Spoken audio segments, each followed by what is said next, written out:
tem um trabalho artesanal chamado trabalho de crioula. No ano de 2020, ela fez um projeto contemplado pelo edital Aldir Blanc, que é um corredor cultural do Quilombo, que mostrou o trabalho de várias oficinas, principalmente a de percussão, que foi ministrada pelos quilombolas da quinta geração, que trabalham e vivem da música. Hoje, então, a gente vai ter a experiência de ouvir a fala delas, e quem vai falar primeiramente é a Carolyn. Então, eu passo a palavra para ela. Carolyn, a sala é sua.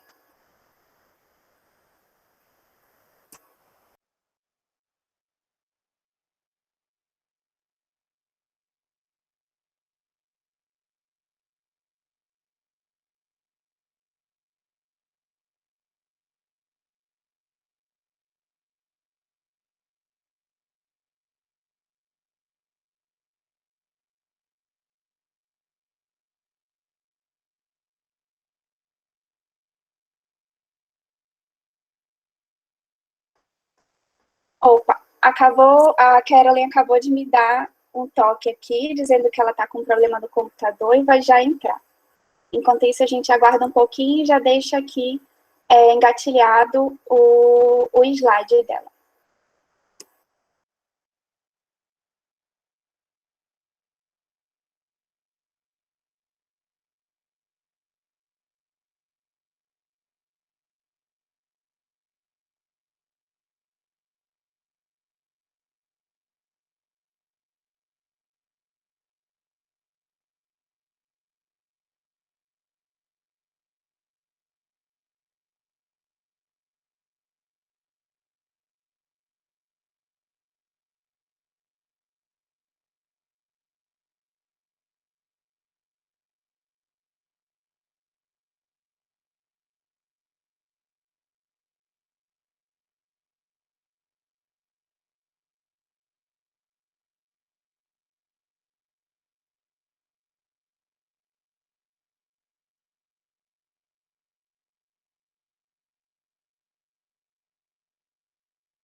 Então, gente, enquanto a gente espera aqui, eu vou falar das próximas palestras para relembrar, né, a programação.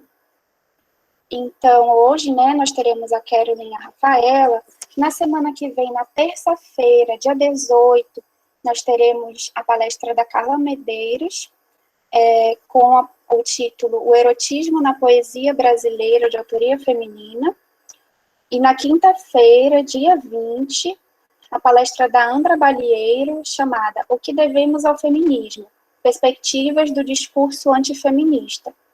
Na semana seguinte, que será a última semana do evento, na terça-feira teremos a palestra da Larissa Mello, é uma convidada externa do programa, né? Que nem nós teremos hoje, a Larissa Mello, que é filósofa e cineasta. Ela vai falar sobre a mulher no cinema, a revolução do olhar. E na quinta-feira, dia 27, a última palestra será da Samara Nina, a mulher ideal do século XXI e a perpetuação de padrões opressores no ser mulher. Aí a gente vai enviando e-mails para vocês, como temos feito até o momento, né, sempre relembrando os horários e as regras do evento, né, de entrar entre as 3h30 até as 16h20, e com os links das chamadas certinho para todo mundo acompanhar. Obrigada. Vamos aguardar aqui. A Carolyn, eu acredito que ainda está tentando entrar na sala.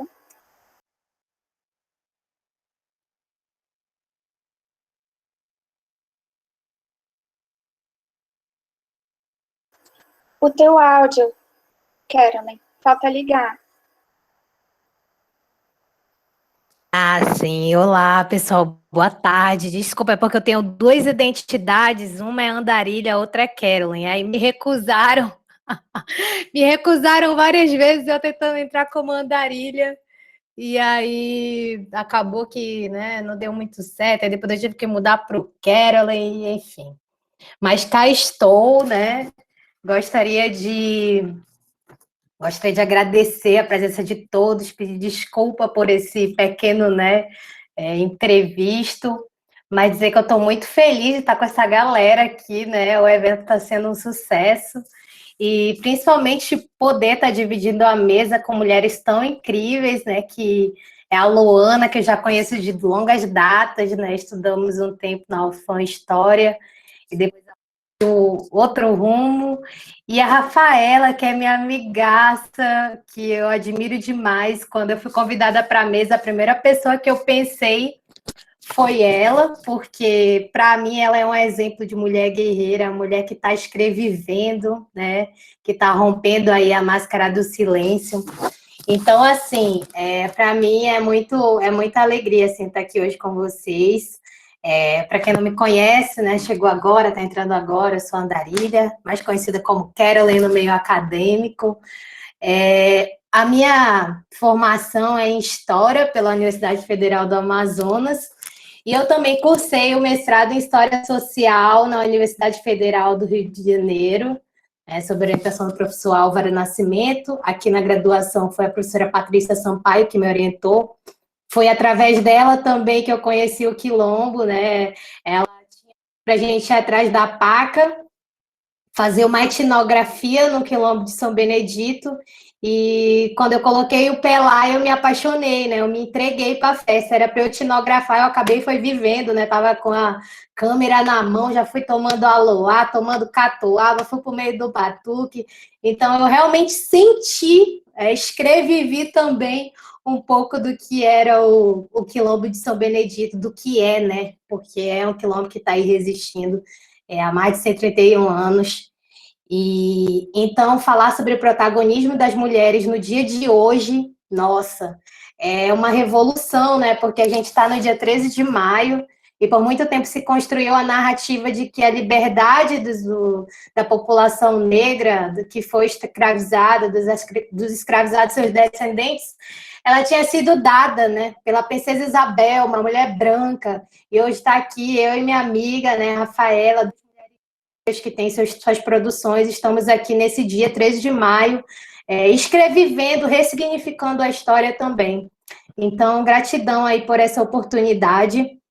É importante dizer que por muito tempo, né, se manteve a narrativa aqui, se manteve dentro da historiografia oficial, de que não haviam negros na Amazônia, né? Tinha um pensamento, tendo em vista que houve poucos africanizados, ou poucos africanos que teriam sido trazidos para cá, então isso não teria um impacto tão grande dentro da história, dentro da cultura amazônica.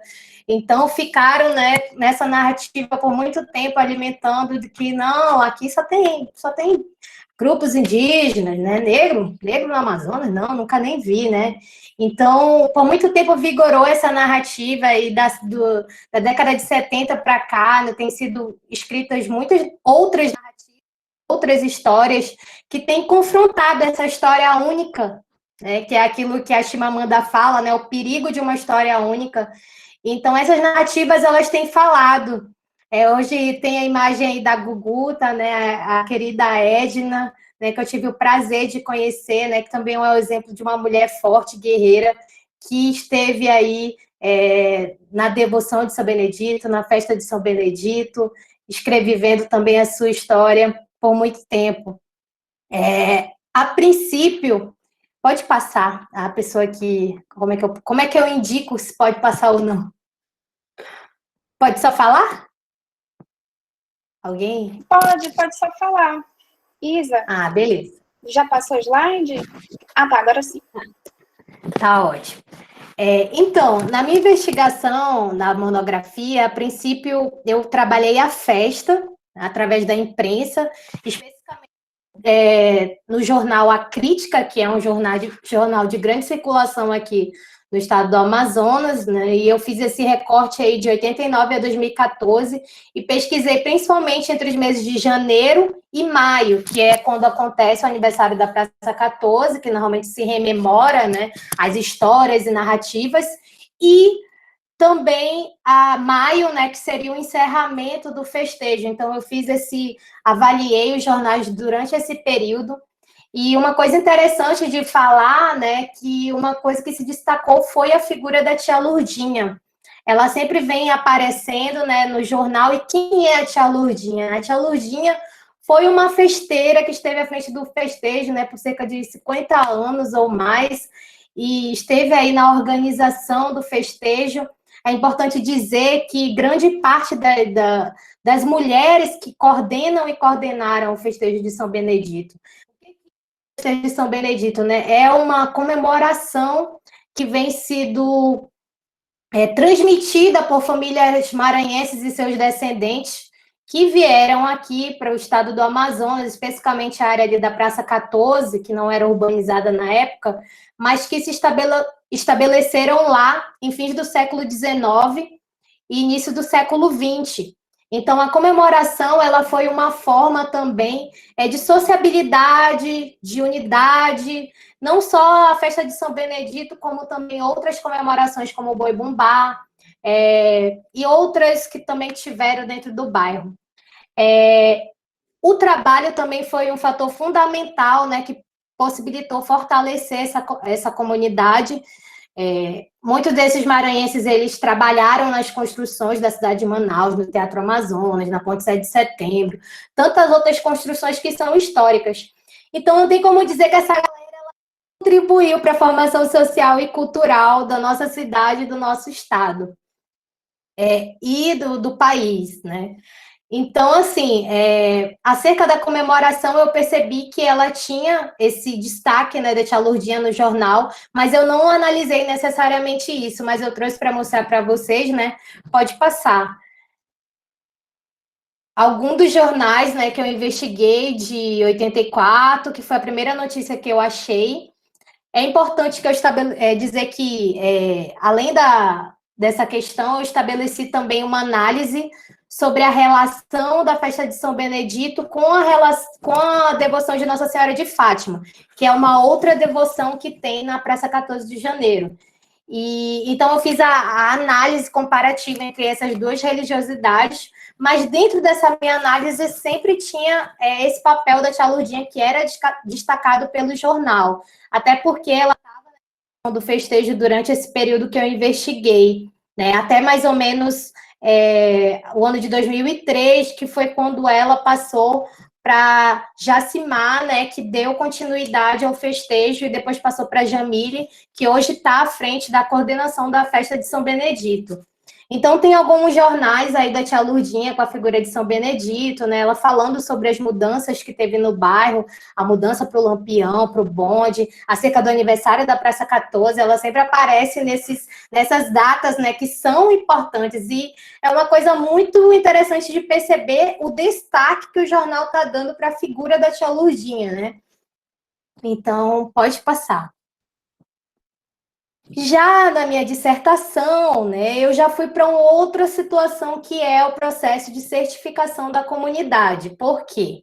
Me chamava sempre a atenção a oralidade a respeito das populações negras, ela tem uma importância muito grande, porque muito tempo não se escreveu a história, né, as narrativas negras. Então, a oralidade era a forma que as pessoas se comunicavam. Então, dentro da oralidade dos quilombolas, sempre se falava, olha, depois que a gente foi reconhecido, houve uma mudança, né, dentro da comunidade, as pessoas passaram a nos olhar de uma outra forma. Antes, principalmente a Jamile, que fala, que hoje é coordenadora da festa, que falava, não, antes era visto como o Barranco da Negada, mas agora nós somos quilombolas de São Benedito. Então, eu fiquei, opa, esse processo, o historiador gosta de ver negócio de transformação das coisas, né? Então, eu falei, não, vou estudar esse processo. Então, aí eu incorporei os jornais e queria incorporar a história oral. Mas aí o meu orientador falou, minha filha, tem tanta coisa para você trabalhar que você... Então, ou você escolhe trabalhar a festa ou o processo de certificação ou as mulheres. Aí eu falei, opa, agora você me botou numa situação que eu quero trabalhar o negócio todo. Porque como não trabalhar esse processo de certificação e não falar dessas mulheres fortes, guerreiras que estão escrevivendo? Então, eu peguei e falei, tá bom, eu me conformo em trabalhar a certificação, mas eu botei o meu parágrafo para as mulheres, que eu não sou nem besta, né?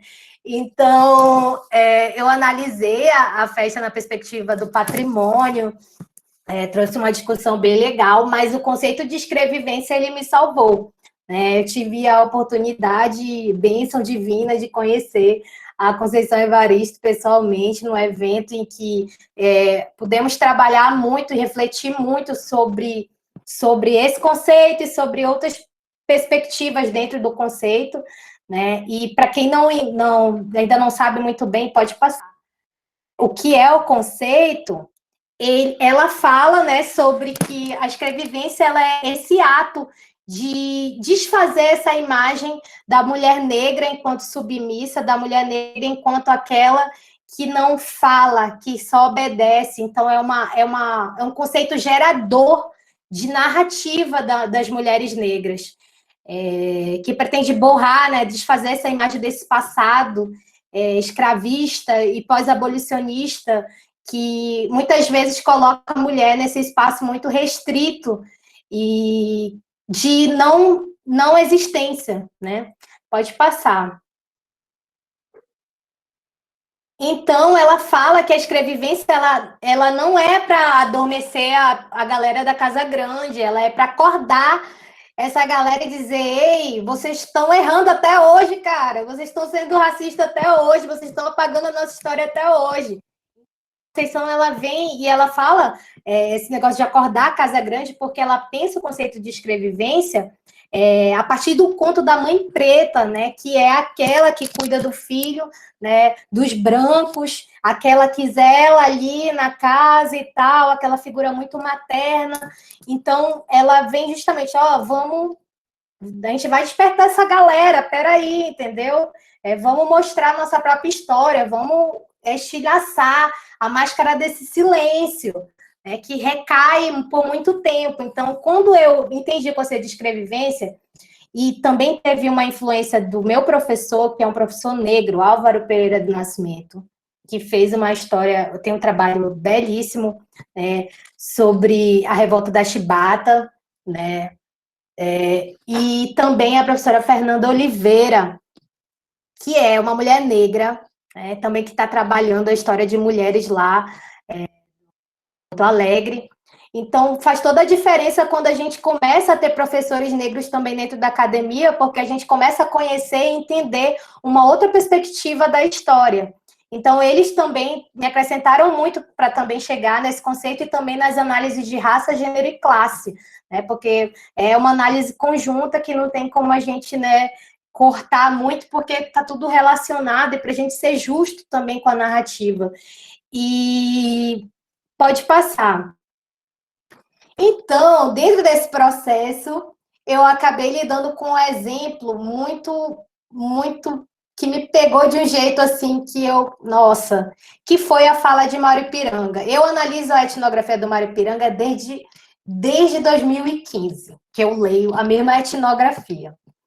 E sempre quando a gente vai lendo, relendo, a gente tem uma outra perspectiva de acordo com a nossa bagagem, né, de compreensão, né, de leitura e tal. Li o conceito de escrevivência e que eu analisei a etnografia do Maripiranga e também a etnografia da Jamile, que é coordenadora do Festejo de São Benedito, eu falei, opa, que coisa louca é essa? Eu fiquei, nossa, gente, como assim ele falou isso? Ele tratou com desdém, né, a devoção de São Benedito. Ele fez uma análise, né, em que ele falou aí, como vocês podem ver, que eram grosseiras atividades religiosas, né, porque elas tinham uma relação com as religiões de matriz africanas. É importante falar isso, que a festa de São Benedito ela foi fundamentada em relação com o candomblé. Então, se tinha um preconceito, inclusive, da própria igreja Nossa Senhora lá de Fátima, que quando se estabeleceu, muitos religiosos tinham esse preconceito com a devoção de São Benedito. Eu trabalhei isso também na minha monografia. Mas, voltando ao Mário Piranga, eu queria falar demais, ele jogou com desdém, né, desdenhou, falou que São Benedito era um santo apócrifo, não era nem tão, né, não era nem para ser santo, né, mas que ele tinha sido criado para satisfazer as exigências dos africanos.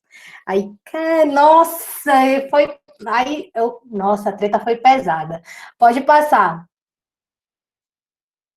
Aí ele fala que a cerimônia está reduzida a um conjunto de normas que possivelmente não alcançariam outro século, né? Porque só o fato de estar relacionado às religiões de matriz africana já fariam com que essa religiosidade, com o tempo, perdesse a sua força. E esse discurso dele está muito relacionado com o discurso dos folcloristas, né? Que passaram a exotificar a cultura negra, fetichizar mesmo, dizer, ai, que coisa horrível é isso que os negros estão fazendo, essa coisa estranha, ruidosa. Essas análises aí é muito típico de folclorista que enquadra a cultura negra, a cultura africana como sendo menos importante, como não tendo... Como ele falou, né? Ele considerava que a cultura africana não tinha muita influência na cultura brasileira e que era uma cultura forasteira, uma coisa que ele falou dentro dessa obra que, né, Culto de Santos e Festas Profano-Religiosas. Então, ele, todo o tempo, ele querendo, né, invisibilizar, querendo desdenhar para dizer, não, aqui nós não tem cultura africana, não, aqui nós somos brasileiros e isso aí não tem nada a ver, logo vai sumir essa religiosidade. E aí, a Jamile, na etnografia dela, veio e deu uma resposta. Pode passar. Essa é uma das imagens que estava na etnografia do Maripiranga, né? Que é a tia Lourdinha aí, com a imagem de São Benedito, e aqui o aproveitamento do mastro, né? Uma das etapas da festa. Pode passar. Aí vem a Jamile e fala que se pode observar na leitura desse livro, principalmente nos capítulos 1 e 3, é a inexpressiva importância atribuída à cultura negra. É sabido que São Benedito tem uma história e discorda-se do fato desse santo ter sido criado especialmente para satisfazer as exigências dos africanos. Então, aí ela já veio e pô no Maripiranga, né? Deu um corte, beleza. E aí, em seguida, pode passar. Ela fala, né? Ela ressalta a importância da festa para o processo de formação da cultura negra da cidade de Manaus e do Amazonas. Ela fala que todo o tempo ressaltando a questão da herança cultural negra, que continua sendo realizada a festa pela comunidade negra, que é descendente de maranhenses. Então, assim, se teve essa perspectiva, ela iria acabar, esse discurso de que a festa iria acabar, que ela não era algo importante. Então a Jamile vem lá, a Jamile, eu esqueci de falar que é a Jamília, né? A Jamília é uma mulher negra que hoje está à frente da festividade de São Benedito, né? E ela escreveu essa etnografia em 2011, então ela veio e contrapôs o Mário Ipiranga. Daí eu ressalto a importância de se ter essas narrativas, essas escrevivências, justamente para confrontar esse tipo de coisa, esse tipo de narrativa racista e muitas vezes que enquadra a cultura negra nesse não lugar. Pode passar.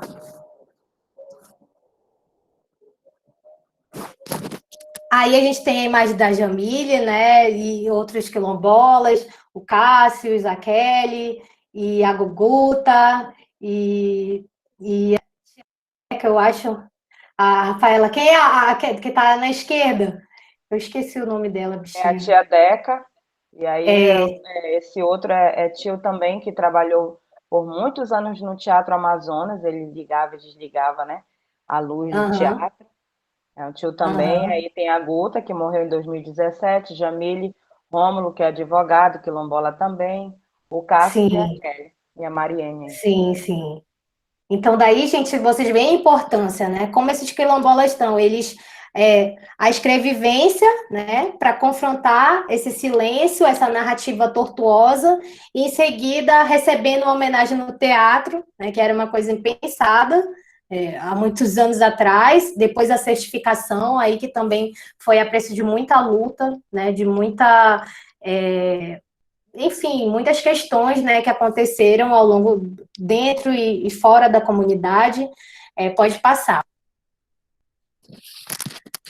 Um outro exemplo que eu tenho de escrevivência, né, que está rolando até hoje, que é a movimentação do Quilombo, são essas mulheres que eu admiro demais, que são as crioulas do Quilombo, que foram mulheres, a associação ela foi fundada logo após a questão do reconhecimento em 2014. Então, essas mulheres estabeleceram um trabalho no sentido de recuperar, né, as memórias, as narrativas negras, a ancestralidade, fortalecer a ancestralidade do quilombo. Então, através desse trabalho, elas têm realizado até hoje, né, eventos socioculturais na comunidade.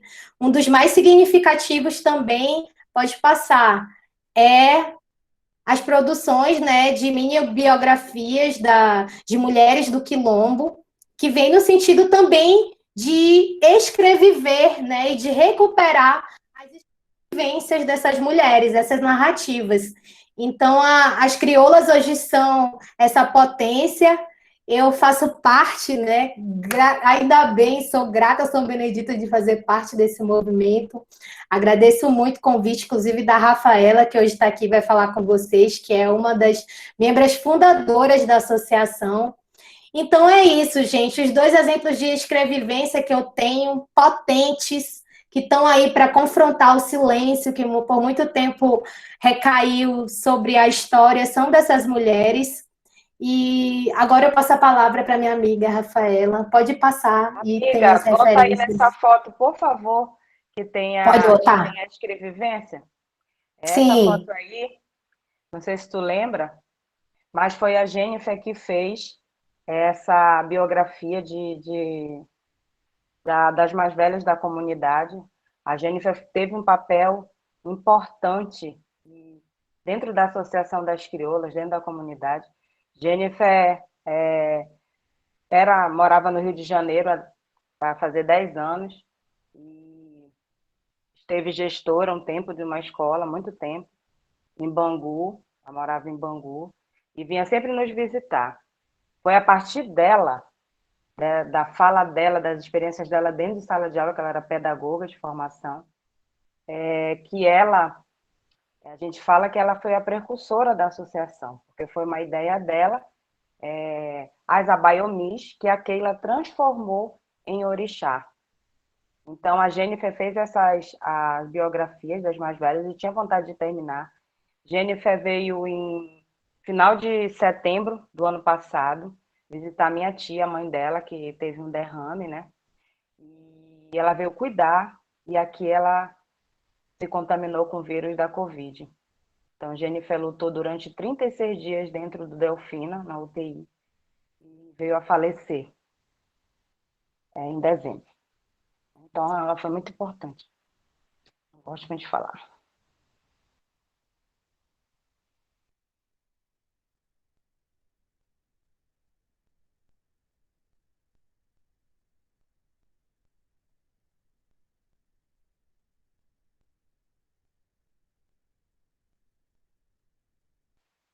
Falar que a gente tenta ser forte, mas a gente também tem que chorar.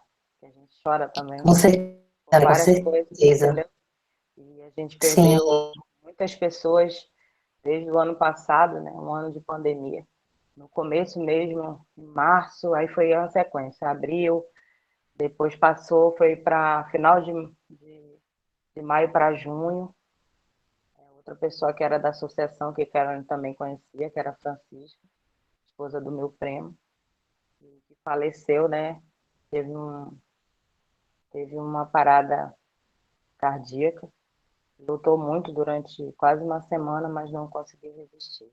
E aí foram essas sequências, a gente tentando se cuidar dentro do quilombo da melhor maneira possível, porque a minha família é toda. Deixa eu me mostrar, que eu não estou me mostrando. Deixa eu dar meu boa tarde a todos, a todas e a todos, tá bom? Quero pedir permissão e a minha bênção, né? Dos mais velhos e dos mais novos, né? Que a gente não anda só, a gente tem um caminho, e esse caminho tem muita gente que veio junto, tá bom?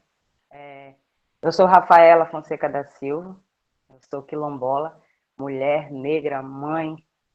Ora, estou ministrando alguma coisa, sou professora, sou pesquisadora negra, tenho orgulho de falar que sou pesquisadora negra. Faço parte de um grupo também da cartografia social de Lábrea, um laboratório, de antropologia, que é ministrado pela professora Claudina, que é uma professora negra do IFAM. E é uma honra estar aqui, estar falando da minha ancestralidade, estar com a Carol, né, que para mim é andarilha. Todo dia eu ligo para ela, liga para mim, e para mim ela é andarilha. Aí pode estar com Carol, mas é andarilha, a pesquisadora negra. A Carolyn parece que não existe, mas a andarilha existe, entendeu? E aí é uma honra. Foi uma honra. Na verdade, foi de surpresa que ela me passa uma mensagem, diz assim, menina, mana, não tem como tu participar de uma live, assim, você sabe? Cara, tá, bora, que dia é? Mas é porque, eu ainda questionei, porque são muitas coisas, quando a gente está estudando é muita coisa, né? Ainda mais assim, mestrado, tudo é corrido. Aí sempre tem alguma coisa da associação para resolver com a minha prima Keila, Fabiane, com as meninas. E aí, tendo que ministrar também, como a Jennifer ministrava a página da Associação das Crioulas aí no Instagram também, e ministrava do quilombo, do pagode e tal, com o falecimento dela eu tive que encarregar de fazer esse trabalho que eu fazia junto com ela também, mas é que agora eu estou fazendo só, mas as meninas me ajudam sempre. Então é um prazer estar aqui. Pode passar. Pode passar. Essa aí foi uma arte de 2015 que eu fiz para os festejos de São Benedito. Essa frase de geração em geração, uma história de fé e tradição, foi a fala, uma frase do meu primo, do neto da tia Lourdinha, do Reinaldo, e eu coloquei. Essas são algumas pessoas da minha família, né? Então, lá em cima tem a minha avó Severa, aqui quando ela veio com os 3 filhos dela, o vovô Raimundo, eu falo vovô Raimundo, tá? Mas eu estou na 5ª geração, então vocês imaginam o grau que está, né? É tataravô, lá atrás. E aí, o tio Manel e o tio Antão. E aí embaixo a geração das mulheres, né? Que ficaram à frente também dos festejos, a minha avó Paula, a tia Bárbara, a tia Lurdinha e a Jacimar. Essa história da festa de São Benedito, esse ano fez 131 anos e não foi bem reduzido, a Carol veio, a gente fez lives assim alternando, porque não dava para, né, no primeiro dia, teve a sequência das novenas e no último dia, para não aglomerar, para que os mais velhos ficassem dentro de casa, porque a nossa prioridade aqui dentro são os mais velhos, porque tem uma memória e é a memória da comunidade, a memória da nossa história. E aí as pessoas que já faleceram, que fizeram parte da nossa família, e que tinham grande devoção também ao santo. Tem mais pessoas, mas aí na época a gente só conseguiu reunir algumas fotos para colocar. Pode passar. Aí eu sempre que começo a falar, sempre alguém pergunta, né? Porque fica perguntando o que é quilombo? Mas quilombo, existe um quilombo lá dentro da Praça 14, mas aonde que eu não vejo? Mas antigamente, até quando eu era muito pequeno, quando eu, na verdade, que eu me entendo por gente que foi para a escola com 6 anos, aqui o barranco, como a Caroline falou, não era chamado de quilombo, tinham vários termos pejorativos, isso aí eu coloquei até no meu trabalho da pós-graduação, que eu vim falando sobre as mulheres do quilombo daqui, de São Benedito, né? O protagonismo delas, e do quilombo do Andirá, que é a Dona Maria Amélia. Então, eu sempre tenho esse questionamento, mas aí o que é quilombo? Aí eu coloquei aqui, segundo o dicionário, que é um local escondido, que era um local escondido no mato, onde se abrigavam escravos fugidos. Povoação fortificada de negros fugidos do cativeiro, tratada de divisões e organização interna, onde também se açoitavam índios e eventualmente brancos socialmente desprivilegiados. Aí eu lembrei, me remoto a uma fala pela parte da manhã, que eu participei de uma roda de conversa sobre a abolição inacabada. E aí, em certo momento, sempre perguntavam da gente, né? E o dia 13 agora de maio, a abolição, ela estagnou, o negro está vivendo bem, está visível. E aí, todos nós que estávamos lá na fala, dissemos que não, né, gente? A abolição, ela acabou em termos, né? Porque o negro continua invisibilizado e a gente continua lutando. Então, no dia 13 não é lugar, né, dia de festejar. É dia de lembrar que a minha geração ela precisa lutar, porque os outros já fizeram o papel deles, os que vieram antes de mim, para que eu estivesse aqui. Então, a gente tem que lembrar também, como o professor Celso Luiz Prudente, que foi uma honra estar com ele, disse assim, vocês vão ter que... A gente está tentando refazer essa história e lembrar que no Quilombo, os brancos também que eram desprivilegiados, né, que eram os pobres, eles estiveram juntos também com os negros, né, tanto eles como os indígenas. Uma sociedade cruel que limitou por vários tempos e continua limitando esses espaços, né, para os desprivilegiados. E aí a gente sempre tem que estar refletindo e todo o tempo tentando ressignificar e resistir a essa sociedade que tenta todo o tempo nos invisibilizar. Pode passar, por favor.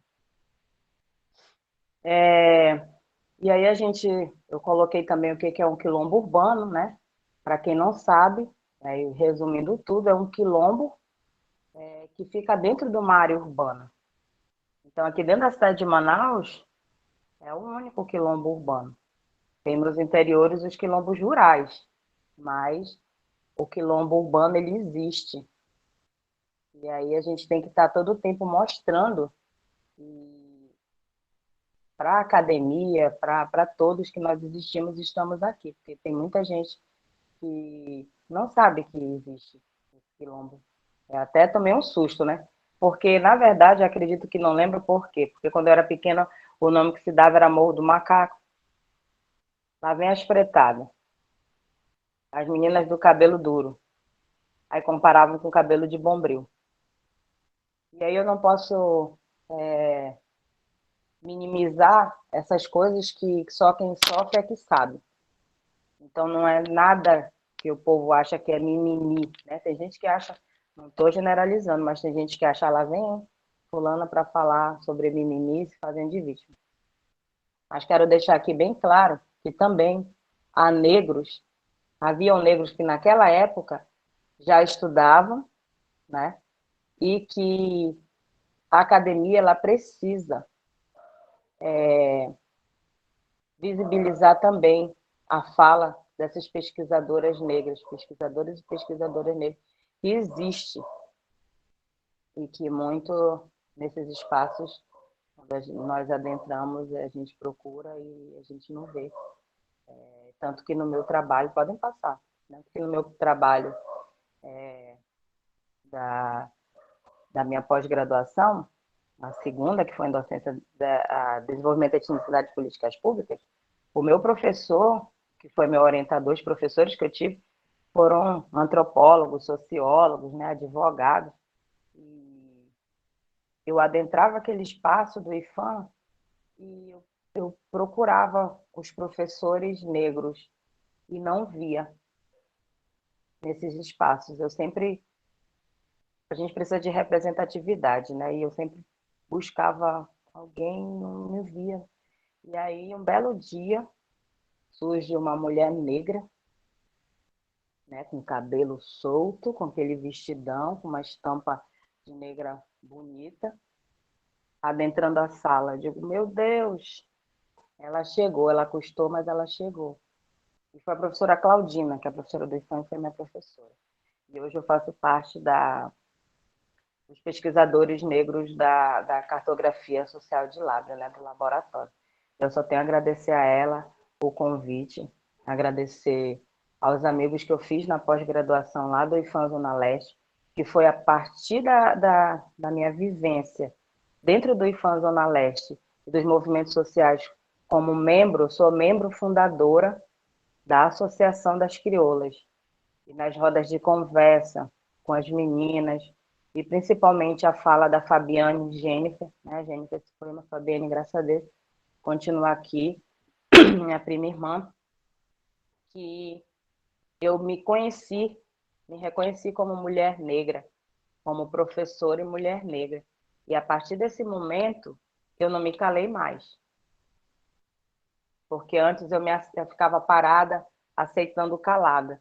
E a partir dos estudos, né, que a gente começa a estudar e vai abrindo a mente, entendendo a nossa própria história, foi que eu vi que eu era uma pesquisadora negra também, professora, negra, mulher, mãe, professora. Esse aí é o quilombo que eu estou aqui. Estou bem aí por trás, numa casinha. É o quilombo São Benedito, que fica na Avenida Japurá, mas é paralelo, porque a minha família mora de um lado e o outro do outro lado, onde fica o santo. Então, antigamente, como a Caroline falou, era só mata, minha tia Lourdinha sempre fala nas entrevistas dela.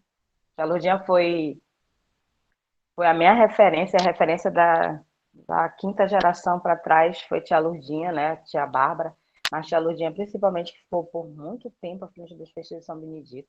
E ela que organizava, né?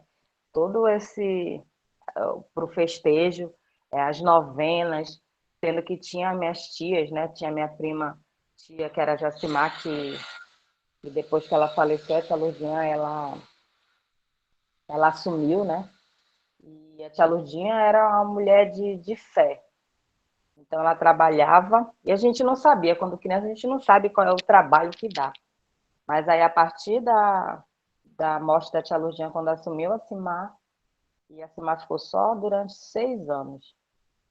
Quando ela faleceu, quem assume é a Jamile. Mas a partir da Cimar, foi que nós... Pode passar. Nós soubemos o que era adentrar a mata, adentrar para a retirada, para começar os festejos de São Benedito.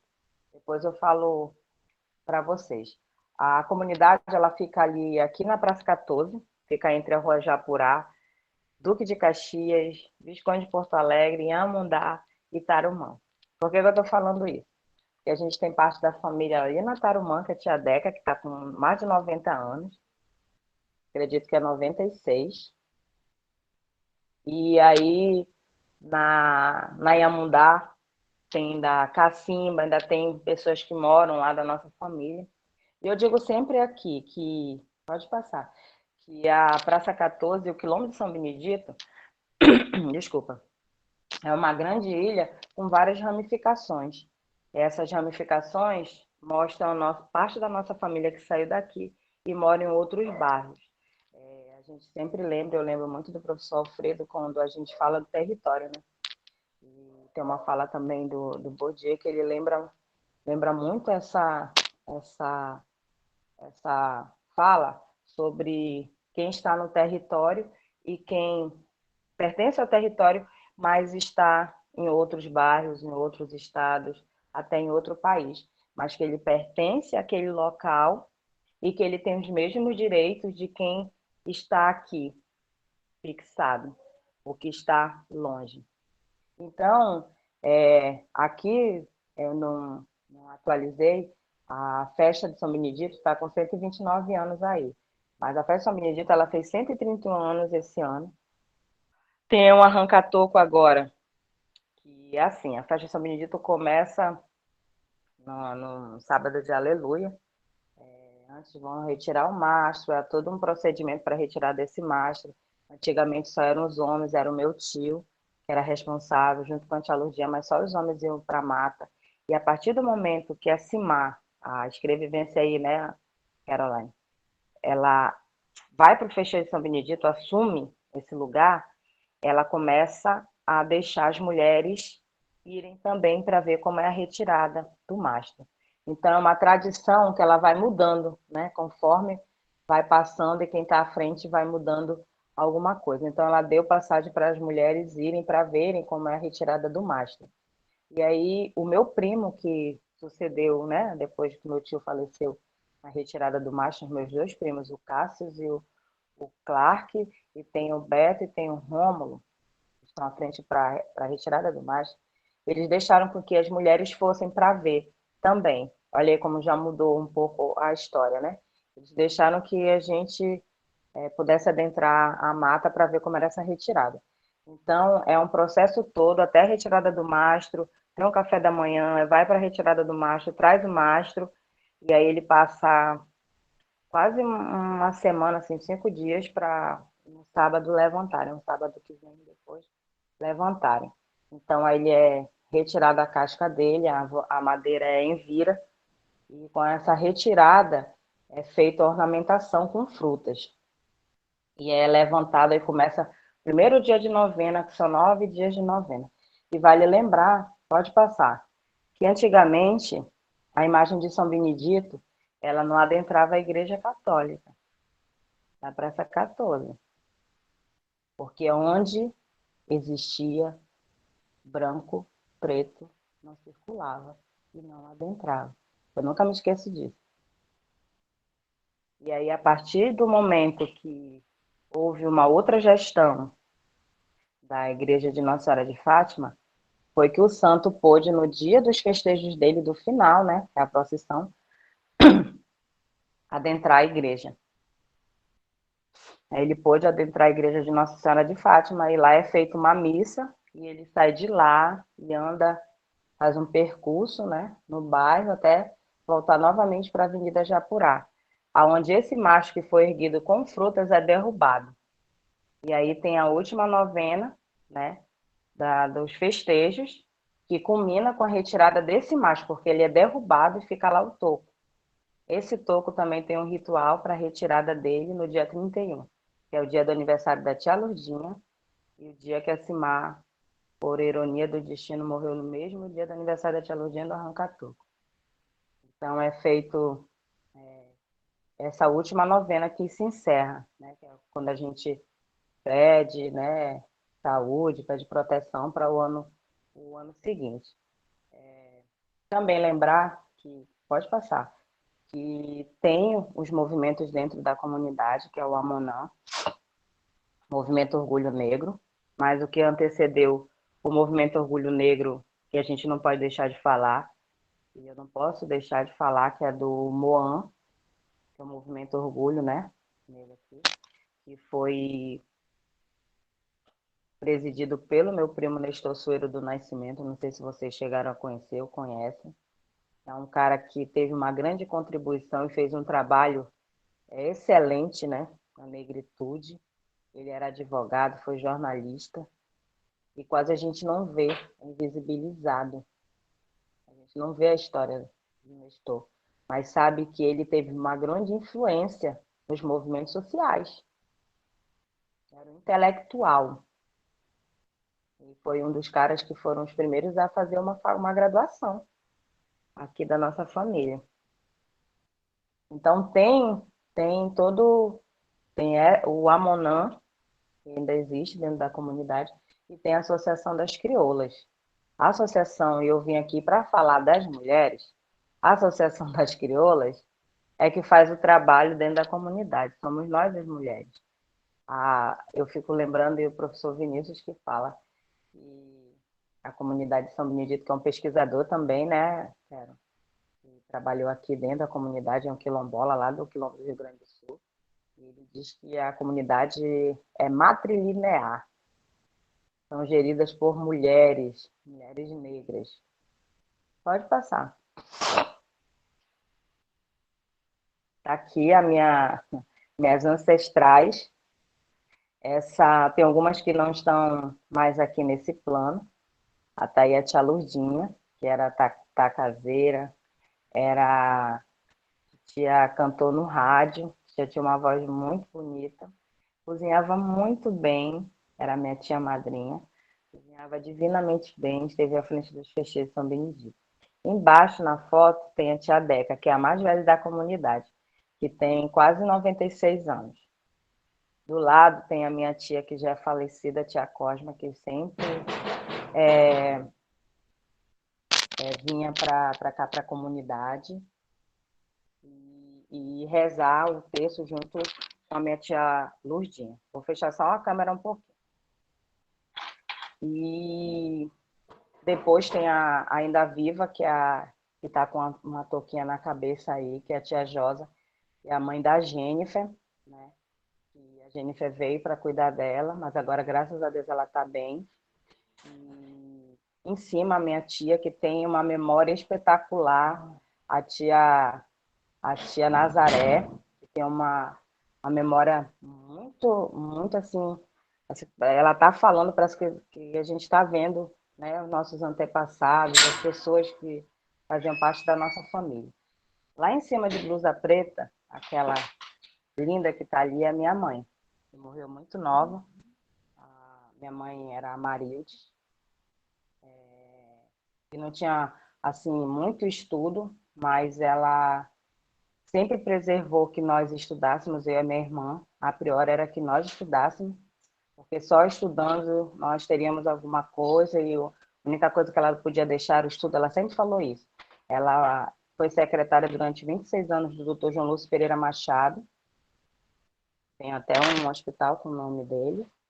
Embaixo tem a minha tia Mag, de 77 anos, minha tia Maria José, que fez 80.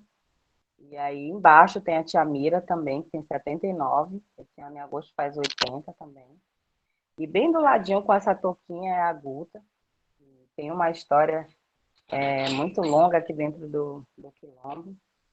A Guta era que tocava o sino dos festejos de São Benedito, também era o braço direito da tia Lourdinha. E em cima também tem a minha tia prima, que foi a Jacimar, que sucedeu a tia Lourdinha. Pode passar. E aí somos nós, né? Da Associação das Crioulas, nós membros fundadora. Ali em cima é a presidente, a atual presidente, que eu acredito que não tenha sido a melhor escolha, que não fosse ela, a presidente é a Keila. Tá com a mãozinha, tem duas com a mãozinha, três, né? Com a mãozinha no queixo. Mas ela é que tá de turbante azul, lá, bem bela, plena. Ela faz acontecer, ela é a pessoa da associação. Então, ela está à frente. Geraldo sabe. Aí embaixo tem a Jana. E toda essa quinta geração aí já tem começos de graduação, já terminaram. Outras já tá com mestrado, outras estão caminhando para o mestrado como eu. Mas todas já formaram. A Keila é gestora pública. A Janaína, que está de blusa amarela embaixo, que é a Flor, é arquitetura também, é professora de língua portuguesa. Aí tem a Jamile, né, que é de comércio exterior, que na época estava fazendo uma graduação lá na UFAM, que tem esse artigo no livro O Fim do Silêncio, que eu não posso deixar de falar da professora Patrícia Melo Sampaio, que veio mostrando e lembrando que os negros existem, sim, que nós estamos aqui, que a gente não pode esquecer disso. E aí embaixo é a crioula, eu digo que é aquela que, quando a gente precisa de alguma coisa, ela está lá para ajudar, que é membro fundadora também. É dela a arte da Associação das Crioulas, né? Aquela cabeça, que é a Fabiane, que é mestre em psicologia pela UFAM, que é professora universitária. E aí, embaixo, eu, né? Acredito que vocês estão lembrando que essa que está ao lado sou eu. E aí, em cima, é a Jennifer, que foi a que faleceu de Covid. Ela que é a precursora da associação, a gente não pode deixar de falar dela. Do outro lado tem a Suzy, que é advogada da associação também, que tem um trabalho artesanal também junto comigo, com a Keila, com a Fabiane. Embaixo é a Kelly, que é a quituteira, que é o bolo que eu digo que é de macaxeira, é o bolo que mais chega perto do gosto, do sabor, né? Do sabor da tia Lourdinha, que é o dela. É o melhor de Manaus, sinto muito em dizer, mas é o melhor bolo de macaxeira. Desculpa aí alguma coisa. Pode passar. E aí é a Associação das Crioulas do Quilombo do Barão de São Benedito. E a gente sempre fala que nós temos esse lugar de fala e eu não posso deixar de me remeter a Djamila Ribeiro, né? Quando ela fala que lugar de fala não é de impedir ninguém de falar e dizer que a outra é dizer, né, que a outra voz ela precisa falar também. Então a associação, ela, como a Carol falou, veio depois da certificação em 2014, né? Dia 26, a certificação, se eu não me engano, foi dia 11, se eu não me engano, que veio o certificado, né? E dia 26 nós resolvemos fundar a Associação das Crioulas, né? Então, a associação, ela tem um trabalho, na verdade, foi um trabalho, quando a gente começou, o trabalho social, que não fazia distinção, né, do gênero, da cor, do credo de ninguém, né? E para ajudar. Então, a gente começou a desenvolver trabalhos artesanais para mostrar a cultura negra mesmo. Como eu falei para vocês, a gente veio com esse processo de mostrar como é que ela fez as abaiomis lá no Rio de Janeiro para os alunos dela do terceiro ano. E aí a Jamília e a Keila, elas tentaram fazer e, para vocês terem uma ideia, de cada um saiu de um jeito. E a Keila, quando fez a abaiomi, ela pensou em forma de orixá. Então, a abaiomi que ficou, né, que foi da Keila. Ela começou a fazer esse trabalho das abaiomis em forma de orixá. É um trabalho muito bonito. E eu comecei a fazer um trabalho nas garrafas. Todas as garrafas que o pessoal bebia, até as meninas, até a gente tomando lá, Starloff e tal, eu comecei porque eu já trabalhava com biscuit, e eu comecei a transformar essas garrafas em bonecas negras, as minhas ancestrais, que eu vim de uma ancestralidade que lavava roupa, que foi ama de leite, né? Que cozinhava para sustentar seus filhos. Então, eu fiz um trabalho grande nesse aspecto. E aí, eu não tinha batizado ainda esses artesanatos. E aí eu fui para uma roda de conversa, alguma coisa assim, encontrei a professora Patrícia e dei de presente um trabalho que eu tinha feito. Aí ela falou, esse é um trabalho de crioula. Aí eu, cara, é esse a Patrícia Mello, é esse o meu trabalho de crioula. Então foi batizado como trabalho de crioula. Pode passar. E aí, a gente não pode deixar de falar que as mulheres elas estiveram sempre à frente aqui, tanto dos festejos, como à frente de organizações, de rodas de conversa, como eu falei para vocês. Mas na pandemia, nós trabalhamos muito mais, porque nós não queríamos deixar que os mais velhos saíssem, e nem que quem é filho, que a minha família vive da informalidade, a maioria. Então, tem bancas na praça e a gente tinha medo de que se contaminassem, né? Porque já tinha morrido gente. Aí, o que a gente fez? A gente começou a entrar em contato com os movimentos sociais, com a sociedade civil, que nos ajudou muito, porque da sociedade civil e a gente viu quem é que está para ajudar mesmo e quem não está. Então, foi a sociedade civil que trouxe rancho para dentro da comunidade. Quando nós entramos em contato com a CONAC, eu entrei em contato com a Giovanni, que eu tenho a agradecer, ela indicou a Unicef foi uma parceira também incansável, que ajudou aqui dentro da comunidade com kits de higiene, com álcool, e esse trabalho todo dessas pessoas que a gente não pode esquecer, na sociedade civil, professor Otto, professor Glaucio, muitos movimentos sociais que nos ajudaram, ajudaram outras comunidades, que a gente não pode esquecer, porque nós não tínhamos nem perspectiva de que viesse vacina, para vocês terem uma ideia. Quando eu disse para vocês, algumas horinhas atrás, minutos atrás, sobre Bourdieu, sobre essa fala do território, que o professor Alfredo também fala, que nós temos uma convenção, que é a Convenção 69, que tem o artigo 68 da Constituição, que diz e fala dos direitos que nós temos. Então, que a gente, quilombo é quilombo, ele não é igual falar dos indígenas que só tiveram direito de serem vacinados os aldeados. E os que saem de lá, que procuram uma melhoria de vida, mas que deixam a sua ancestralidade lá e têm suas raízes lá, por que eles não puderam tomar a vacina? A mesma coisa aconteceu aqui dentro, aqui, na comunidade, porque a vacina não vinha quando veio para as comunidades tradicionais, só podia vacinar os quilombos rurais. Aí nós tivemos que entrar, Jamile, eu e minha prima Elba, com ofícios, porque já é feito um trabalho aqui dentro da comunidade, minha revolta foi essa, porque é feito um trabalho dentro da comunidade, que é um trabalho da saúde da população negra, e mesmo assim, eles só queriam, a ciência não tinha vacina para cá, e aí o que a gente fez?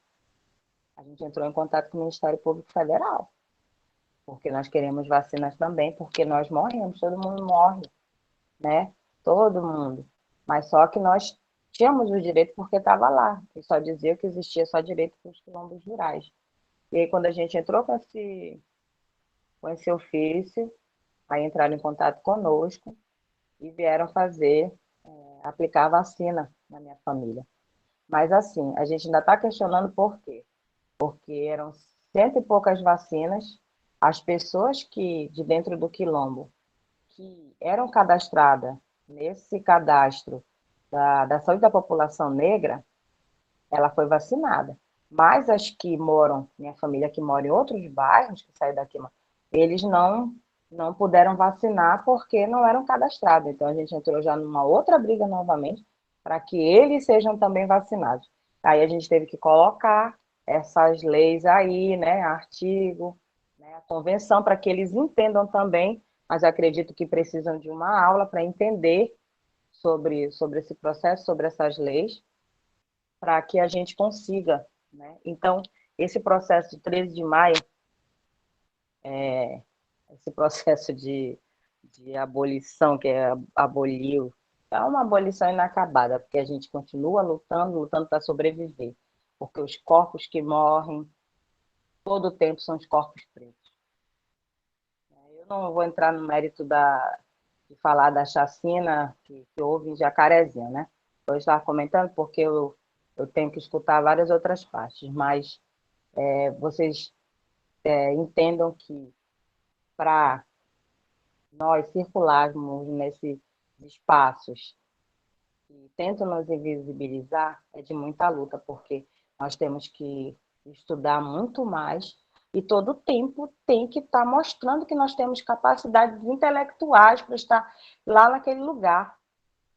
Isso, vocês não entendem, isso me revolta. Eu tenho que estar todo o tempo provando que eu sou capaz, então eu vou pegar o livro para me estudar aqui, para mostrar que eu também sou capaz de estar. Pode passar. O resto gosto muito porque como professor e pedagoga, a gente sabe que a gente, olhando imagens, a gente entende melhor, né? Uma coisa visual.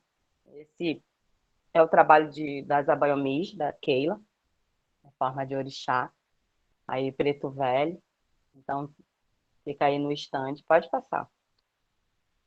Esse é meu trabalho de crioula. Pode passar. O trabalho da Suzy, né, que faz também as bonecas negras em pano. Pode passar. Esse é o trabalho da Fabiane, da minha prima que é mestre, né, em psicologia. Ela que fez a arte das crioulas, essa cabeça aí, é dela. Então, são as blusas que ela confecciona, né, com várias frases, cabeça mesmo, e a Suzy vai e customiza com botões, com o que a pessoa quiser. Pode passar. E aí a gente não pode deixar de falar do processo de certificação, que foi em 2014, que foi uma luta constante para, né, para entrar no INCRA, CEPI, Fundação Cultural Palmares. Aí pode passar. Mas o que eu fico pensando é que, por mais que venha de todo esse processo, a gente, a gente tenta lutar para a melhoria da comunidade, mas vê que tem várias pessoas, até pessoas negras mesmo, que estão aí à frente de vários órgãos, ele não se reconhece como preto, ele não entende a própria história dele. E quando ele não entende a própria história porque ele acha que ele é uma pessoa branca, né? Ele acha que ele pertence àquele lugar e ele faz igual o feitor, né? Eu gosto muito de carnaval, de ver a história, né? As narrativas mostradas. A Mangueira, eu não posso deixar de falar, que veio com vários temas mostrando, né, que nós existimos. E que a pandemia mostrou quem é que está no bote, quem é que está segurando o tronco bem na beirinha, para se afogar. Vai e volta, se afoga, mas resiste lá um tempo que sobe. Né? Então, é isso. A Jamília e a Simar, pode passar. Aí na retirada do mastro, é meu primo Cássio. Aí dentro para a igreja de Nossa Senhora de Fátima, né? Adentrando, aí quando vai a capoeira, né? Para a festa no dia. É bem movimentado. Pode passar. Está derrubado. Muita coisa já mudou. Aí é o santo, né? A certificação de Quilombo Urbano de São Benedito veio da memória dos mais velhos e principalmente porque existe um santo negro que é feito de pau de Angola, né? E que quando o rapaz da Fundação Cultural Palmares veio aqui, viu que a imagem tinha para mais de 200 anos. Isso é uma outra história, mas eu dou muita importância ao santo da minha família, São Benedito. Pode passar. Não, pode passar. Esse aí é o meu primo, Nestor Soeiro do Nascimento, para vocês verem. Pode passar. E aí é o Vilas Boas, que veio ver a imagem, foi da Fundação Cultural Palmares, em 2013. Junto com a Guta, Tia Nazaré, Mira e Tia Deca. Essa aí foi no dia da certificação, que ela mostrou aqui. Pode passar. Tio Heitor, o professor, Adalfan, aí o tio Heitor. O Valentim, já faleceu também. Pode passar. Aí em 2015, a Jennifer, a Janaína, tia Maria e a tia Mira, lá na Marcha das Mulheres Negras do Brasil, em 2015. Aí a Kelly. Pode passar. Aí foi numa roda de conversa que nós fizemos com as mais velhas. Aí a gente, em 2015, lá na Uninorte, com o meu atual orientador aí, o professor Tarcísio, a professora Ana Paula, de História, que é eu. Pode passar. Aí na festa de Cosme e Damião, que fica assim, lotado, aí a rua. Pode passar. É muita coisa. Os mais velhos, né? Tia Nazaré, tia Magnólia, tia Creuza. Pode passar. Antes da retirada do mastro, pode passar. Eu e as meninas numa roda de conversa, aí o mastro erguido numa chuva. Pode passar. São Benedito, né? As imagens dele. 79 outra atual. E aí a gente, lá com o professor Alfredo, pode passar. Pode passar. E aí foi a saúde que veio fazer vacinação. Pode passar. Aí são as palestras que acontecem, né? Pode passar. Aí é no dia das crianças. Pode passar. Fica assim, lotado a frente. É a minha filha e eu. Aí a Júnia apresentando o trabalho dela. Esses são os contatos. Tá bom? Muito obrigada. Falei pra caramba, né? Falou nada, ainda tá pouco. Então, gente, eu gostaria de agradecer, né? Não sei se tem alguma intervenção, mediação, como é que é? Sim, eu vou falar. Nossa, eu que agradeço. Acho que todas aqui, todos que estão presentes, a gente que agradece a fala de vocês dois. É emocionante, assim, apesar de eu ter conhecido já o trabalho da Andarilha, né? Eu tive o prazer de ler o trabalho dela antes dela defender o mestrado, a dissertação.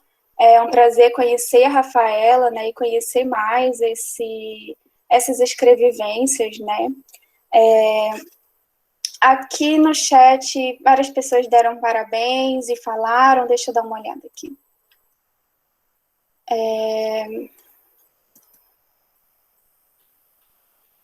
Vamos ver onde começou.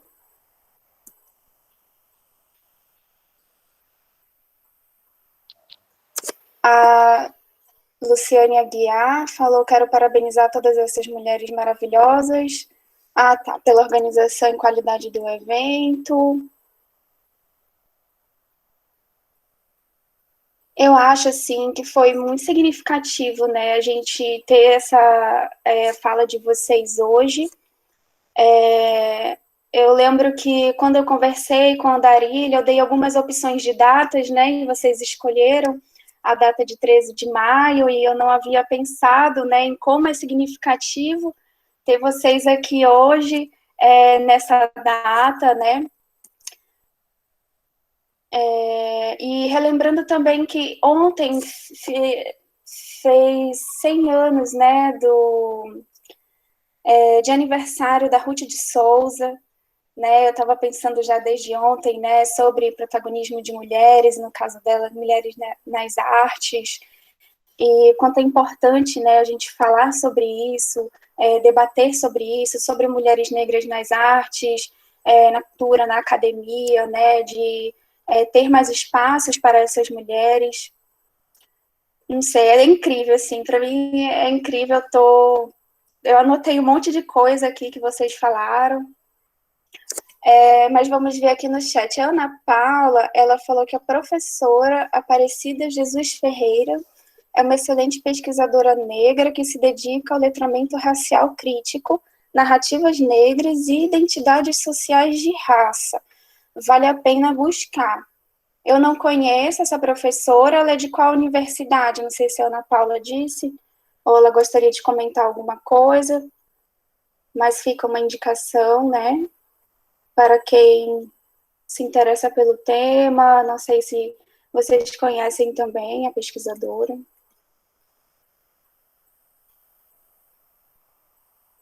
Vamos ver. Oi? Não, não conheço. Não conheço, mas é bem importante. As pessoas sempre perguntam como é que eu posso estar contribuindo, além de ler sobre mulheres negras, além sobre falar sobre mulheres negras, como é que eu posso estar contribuindo? Você pode estar contribuindo lendo o trabalho de mulheres negras, seguindo essas mulheres nas redes, engajando as campanhas, né, das comunidades, como a própria comunidade do Quilombo aqui de São Benedito fez uma campanha para arrecadar alimentos, né, Rafaela? E tantas outras coisas que às vezes as comunidades precisam, a gente pode contribuir dessa forma. Às vezes a gente da nossa casa vai lá, dá uma curtida, faz um compartilhamento na rede. Então, isso é muito importante para circular, né, essas escrevivências, para conhecer também, para tirar, né, isso da margem da invisibilidade. Sim, certíssimo. Tem vários trabalhos de pesquisadores negros, inclusive a minha prima Fabiane tem a dissertação dela do mestrado, que são as mulheres negras de primeira maternidade, né? Enquanto ela pesquisava, que ela está aqui, ela estava falando agora há pouco, que ela pesquisava e não encontrava essas mulheres negras de primeira maternidade, e foi encontrar nos movimentos sociais. Então, é um trabalho muito importante, né, para que a gente entenda que foi a partir dessas rodas de conversa com as ideias dela, para que a gente entendesse, nós, como mulheres negras, entendesse todo esse processo de luta, que eu estou falando aqui, porque eu não gostava de falar. E aí, quando eu me adentrei mesmo, falo até pelos cotovelos.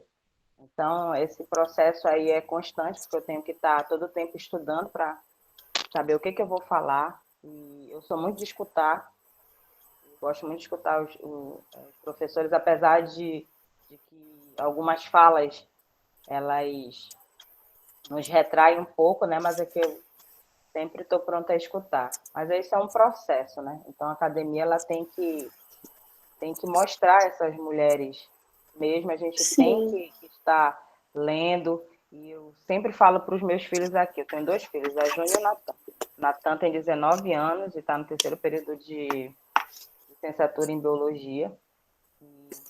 Ele está nesses espaços e ele diz, eu estou nesses espaços e eu tenho que mostrar de onde eu vim. Tenho que mostrar que a minha mãe também estuda aqui nesse mesmo espaço. E quando dizem assim, a tia Rafaela, que os colegas dele falam, a tia está hoje numa palestra, peraí que eu vou ver, eu já vi. E vão assistir. Eu digo sempre, estuda, porque a única coisa que a gente pode fazer é estudar, apesar de que o estudo, às vezes, não tira da ignorância, né? Porque tem muita gente que estudou, mas continua na ignorância. Mas eu acredito que aquele estudo que te remete a escutar o outro, né? Todo o tempo em escutar, em ter respeito, porque eu digo que religião e futebol a gente discute, mas com respeito. Então, se eu tenho respeito, empatia pelo outro, e escuto, e pode ser que eu não aceite, mas eu respeito a opinião dele. Então, a gente discute tudo. Discute política, discute tudo. A partir do momento que você tem embasamento para isso, você pode falar. Sim. Tem uma pergunta aqui da Evelyn Dutra. Alguma indicação de leitura, filme ou documentário? PS, Andarilha, sou tua fã.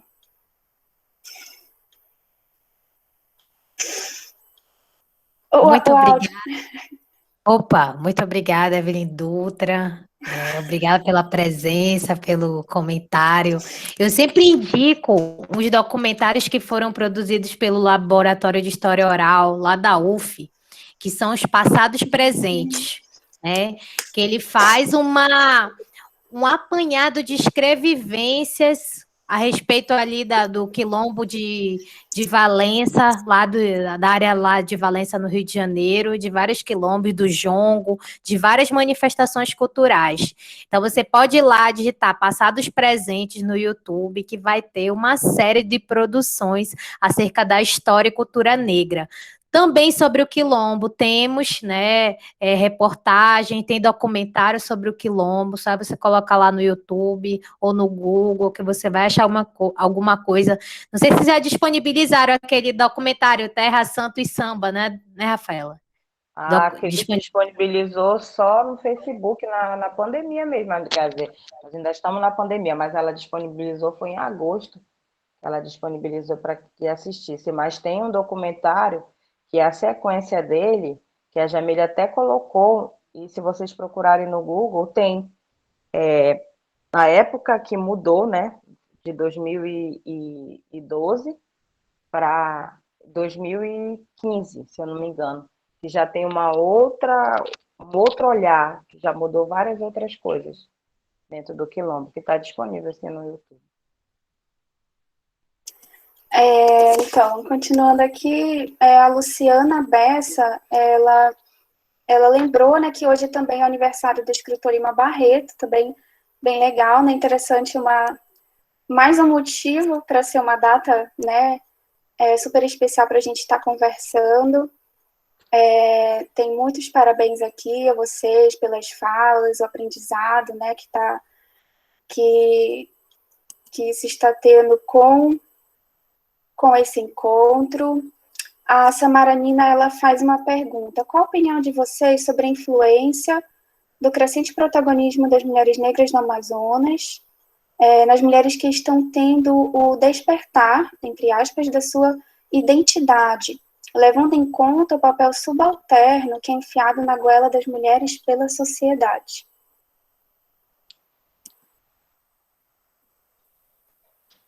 Então, quem quiser falar, se a Rafaela quiser falar, ou a Andarilha.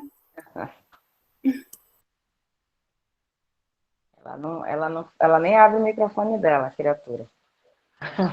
Eu acho que esse protagonismo aí, ele está existindo a partir do momento que você adentra a sala de aula e que você encontra professores. Isso é um tema que eu estou trabalhando na formação dos professores, para que eles entendam a valorização da cultura étnico-racial, que a gente só vê com os professores de história, antropologia, sociologia falando. São disciplinas importantes que têm que ser trabalhadas.